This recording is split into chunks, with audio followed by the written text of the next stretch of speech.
Mon métier consiste en la préparation d'un texte de presse. J'ai fait une formation de secrétaire de rédaction à l'école multimédia à Paris.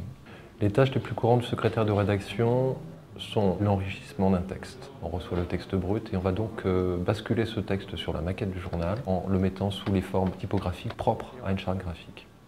Le deuxième travail est un travail premier de lecture qui implique les corrections usuelles, orthographiques, grammaticales, de passer un texte, une citation par exemple en italique, etc. Le troisième travail est un travail d'édition du texte où on va proposer un titre s'il n'y en a pas, on va proposer un chapeau s'il n'y en a pas ou si on a une idée qui correspond mieux au texte proposé. Et puis il y a un quatrième axe important du secrétaire de rédaction, c'est un travail qui a plus une valeur journalistique, c'est vérifier la véracité et la qualité de l'information.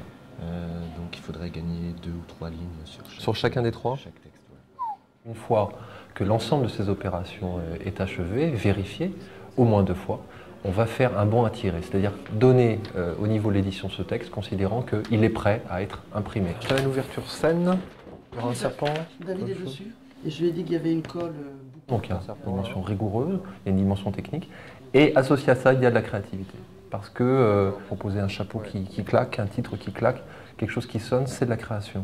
Il faut aimer la langue, bien la connaître, il faut être curieux, il faut une assez bonne culture générale, ne pas être fâché avec les technologies, parce qu'on doit assez bien maîtriser l'informatique. Il faut de la mémoire, et il faut exercer son œil, c'est-à-dire avoir l'œil pour voir les fautes justement. Et ça, c'est plus un travail d'expérience pratique, accumulé au quotidien, que d'apprentissage. Les plus dans ce métier, c'est une certaine intensité de l'activité. C'est un renouvellement permanent en fait de ce qu'on va faire, parce que même si les tâches sont relativement précises, répétées, voire même répétitives, un texte n'est jamais semblable à un autre. Dans ce métier-là, comme sans doute dans les autres métiers de la presse, un milieu qui est assez dévorateur de temps, qui est relativement dévorateur d'énergie. Sur la durée, ça peut être un petit peu éprouvant. Un secrétaire de rédaction peut accéder à la fonction de premier secrétaire de rédaction. Et sur une évolution de carrière, par exemple, un secrétaire de rédaction peut devenir chef d'édition, avoir là la responsabilité de toute l'équipe. Il vient d'arriver en mail à l'instant.